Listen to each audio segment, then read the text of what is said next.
ലോകത്തിലൊരു കോടീശ്വരൻ അദ്ദേഹത്തിന്റെ സ്വത്ത് അതിവേഗം വർദ്ധിപ്പിച്ചുകൊണ്ടിരിക്കുന്നു. ഈ സ്വത്തിന്റെ വർധന ലോകത്തിലെ പല രാജ്യങ്ങളിലെ ഗവൺമെന്റുകൾക്ക് ഭീഷണി ഉണ്ടാക്കാൻ തുടങ്ങിയിരിക്കുന്നു. ഇതിനെക്കുറിച്ചുള്ള പത്രവാർത്തകൾ വന്നുകൊണ്ടേയിരിക്കുന്നു. നമുക്കത് എന്താണെന്ന് നോക്കാം. എലോൺ മസ്ക് ആണെന്ന് ലോകത്തിലെ ഏറ്റവും വലിയ ശതകോടീശ്വരൻ. അദ്ദേഹത്തിന്റെ അടുത്തൊന്നും ആരുമില്ല, നമുക്കറിയാം. അമേരിക്കയിൽ അദ്ദേഹത്തിന് ഇഷ്ടമുള്ള ഗവൺമെന്റിനെ അദ്ദേഹം വരുത്തി കഴിഞ്ഞു. ഡൊണാൾഡ് ട്രംപിന് നല്ല രീതിയിൽ സാമ്പത്തികവും മറ്റു രീതിയിലുള്ള സഹായങ്ങൾ കൊടുത്തുകൊണ്ട് ട്രംപിന്റെ ഗവൺമെന്റ് അമേരിക്കയിൽ ഇപ്പോൾ വരാൻ പോവുകയാണ്. അപ്പോൾ എലോൺ മസ്കിന്റെ താല്പര്യങ്ങൾ അവിടെ സംരക്ഷിക്കപ്പെടുന്ന കാര്യത്തിൽ യാതൊരു സംശയവുമില്ല. എലോൺ മസ്കിനെ ഷാഡോ പ്രസിഡന്റ് എന്ന് പോലും അവിടുത്തെ മാധ്യമങ്ങൾ വിശേഷിപ്പിക്കാൻ തുടങ്ങി. ഇനി അദ്ദേഹത്തിന്റെ കണ്ണ് ജർമ്മനിയിലേക്കാണ്. ജർമ്മനിയിൽ വളരെ അപകടകാരിയായിട്ടൊരു പാർട്ടിയുണ്ട്. ഹിറ്റ്ലറിന്റെ നയങ്ങളാണ് അവർ പിന്തുടരുന്നത്. അവിടെ തീവ്രവാദി പാർട്ടി എന്നാണ് അതിനെ വിശേഷിപ്പിക്കുന്നത്. AfD എന്നാണ് ആ പാർട്ടിയുടെ പേര്.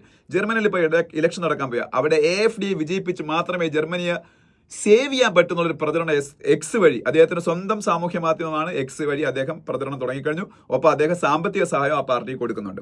അത് കഴിഞ്ഞ് അദ്ദേഹത്തിന്റെ ശ്രദ്ധ ബ്രിട്ടനിലേക്കാണ്. ബ്രിട്ടനിൽ റിഫോം UK പാർട്ടി എന്ന് പറഞ്ഞാൽ വളരെ വലിയ വേറൊരു വലതുപക്ഷ പാർട്ടിയുണ്ട്.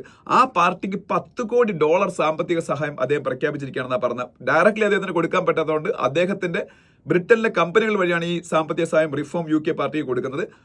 അവിടെ റിഫോം UK പാർട്ടി അധികാരത്തിലെത്തിക്കുകയാണ് അദ്ദേഹത്തിന്റെ ലക്ഷ്യം. അങ്ങനെ ലോകത്തിലെ വികസിത രാജ്യങ്ങളിലെല്ലാം ഇദ്ദേഹത്തിന്റെ നയങ്ങൾ നടപ്പാക്കാൻ, അല്ലെങ്കിൽ എലോൺ മസ്കിന് അനുകൂലമായിട്ടുള്ള പോളിസികൾ നടപ്പാക്കാൻ ഗവൺമെന്റുകളെ വരുത്താൻ മസ്ക് ശ്രമിച്ചുകൊണ്ടിരിക്കുന്നത് ലോകത്തിന് വലിയ ഭീഷണിയാണ്.